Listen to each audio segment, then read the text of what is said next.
So there are a couple of things that happened. One is that Singapore improved on a few factors, but when you look at the US itself, even though it's still an innovation powerhouse, even though it's doing so well in so many different factors, there are two big things that led to that decrease in score. One is the skills of the workforce. So obviously, being an innovation powerhouse, being a country that integrates a lot of technology, there needs to be a commensurate amount of investment in people, and we're starting to see that there's a loss of the skills essentially keeping pace with what's happening in technology. The second area is trade. So while we're not yet seeing the effect in the hard data of what's currently unfolding in terms of the trade war, we are starting to see a downward turn in business sentiment when it comes to non-tariff barriers. Now, another country which jumped out at me from the rankings there is Hong Kong, which has come in third in the competitiveness rankings. Do the protests and the recent unrest we've seen there risk undermining Hong Kong's position as one of the top 3 most competitive nations in the world? Yeah.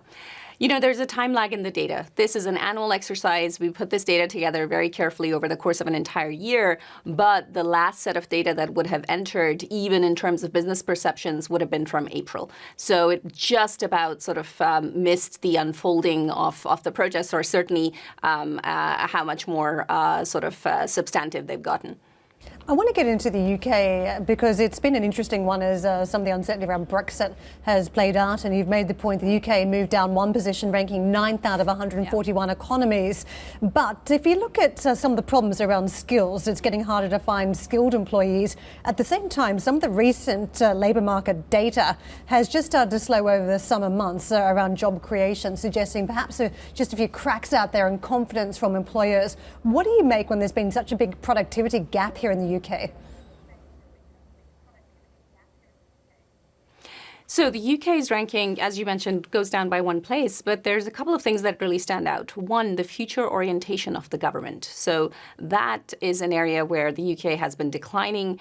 It declines between last year and this year, and that is very much a reflection of the uncertainty that's happening in terms of policy overall.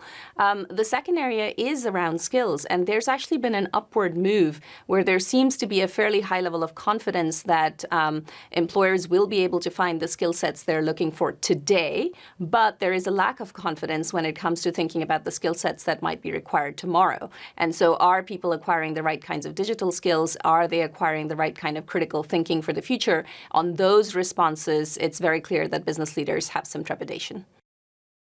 Hi, I'm Joanna Bersecci, and thank you for watching. You can check out more of our videos by clicking on the boxes on the screen.